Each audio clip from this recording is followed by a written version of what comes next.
Hello everyone, I'm meteorologist Charlie Ironmonger. Thank you so much for joining me today for your 2 p.m. news and weather update from the First Alert Desk.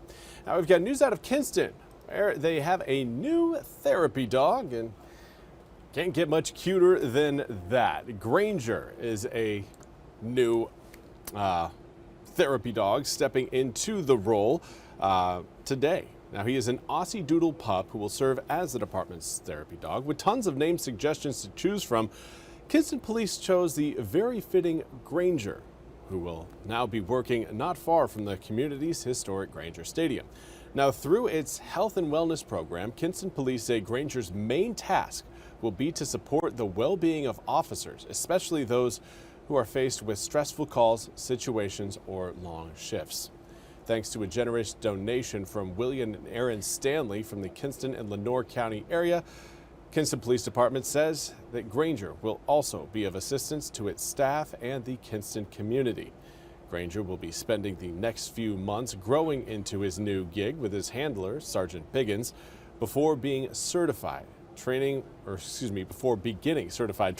with the North Carolina Police Dog Association. Again, happy to see Grainger has joined the force, and again, it is the cutest little Aussie Doodle puppy I think I've ever come across. And now we want to turn our attention to severe weather going on across parts of the country. From the northeast all the way down to the south, we're going to be experiencing heavy rains at times today. NBC's Aaron McLaughlin has more from Newark, New Jersey.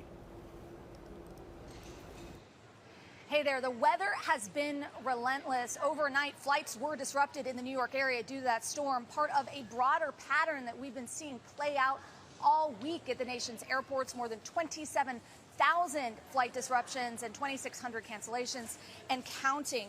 And it was another night of relentless rain from the south to the northeast. In North Carolina overnight, flash flooding hit the Durham area. Roads and cars submerged. Further up the East Coast, there was a torrential downpour late Tuesday in the nation's capital, sending water cascading through the streets and floods in nearby Virginia. Meanwhile, the Southwest is still reeling from intense flooding from Texas to Ruidoso, New Mexico, where officials say a Fort Bliss soldier and his spouse are in the hospital with serious injuries. Their children, a 7-year-old boy and a 4-year-old girl, were killed in flash floods. Now, when it comes to all of this flooding and rain that we have been seeing, scientists are pointing to climate change. They say that because the Earth's atmosphere is warmer, it holds more water, triggering all this rainfall and wreaking havoc on the nation's airports. Back to you. Thank you very much, Aaron, for that report. Now, again, good news and bad news is bad news. We do have a threat of severe weather today. The good news is that threat, while present, is very low. It is not an absolute zero, though, but it's as close as you can get to absolute zero, but without being zero. We're in a 1 out of 5 opportunity for severe storms coming up today, and we're already seeing again some thunderstorms present across parts of eastern North Carolina. And that, honestly, is encouraging. And I'll tell you why. Because severe storms, they need lift to get going. Whenever, again, you've got a lot of heat, that heat wants to rise. You also have another cold front coming in that also helps push that hot air up even faster. So that's why we usually, again, talk about severe storms around cold fronts specifically, because they produce more lift in the atmosphere that will support those severe storms. Today, it's a very slow-moving cold front. So while it will still provide lift, the opportunity it has to create severe weather across eastern North Carolina isn't nearly as high as it could be if that cold front decided it wanted to pick up forward movement speed. Now, of course, the rain showers that we're seeing coming down right now are acting as an atmospheric coolant.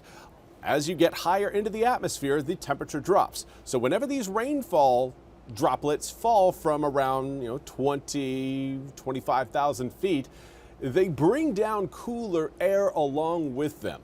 Of course, that cooler air doesn't stay cool for long, but the more rain we see over the next few hours, the lower our risk will be of severe storms because, again, Robbing the atmosphere of heat essentially robs it of its ability to generate lift and to generate, again, those towering thunderstorms. So right now, this is an encouraging sight. The fact that we already have active thunderstorms over eastern North Carolina hopefully, again, saps the later thunderstorms from a lot of their potential energy. Now, it's not going to, again, be the end-all, be-all, not the solution to our problems, but for now, again, the thunderstorms, not severe, rolling overhead, just garden variety downpours. Now, the strongest storm that we've got our eyes on is one that is currently moving into the Alligator River, but judging by the amount of electricity generated by that system, it has been dying out over the past, give it about, 20, 25 minutes. Still alive, but doesn't look like it's going to be lasting too much longer.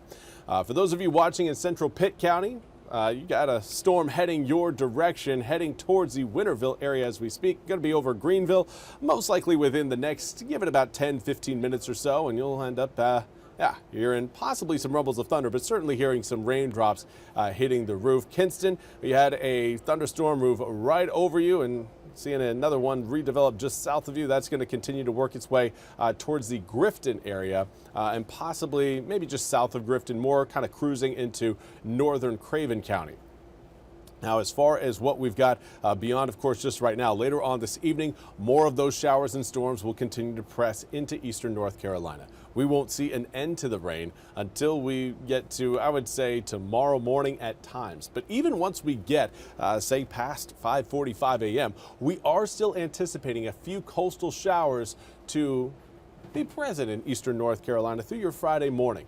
Big reason why is the, again, slow-moving cold front that we've got rolling across the east today will stall near the coast. That will encourage more instability that rain showers love. Instability, again, helps lift in the atmosphere, and that's what rain needs.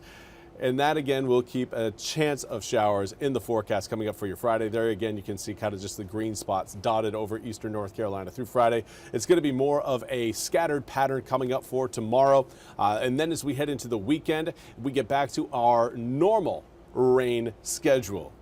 Kind of focused in the mid to late afternoon and then through the evening hours before a lot of those showers and storms are expected to die out overnight, as they will be heat generated storms. That's the case for your Saturday, Sunday, and Monday.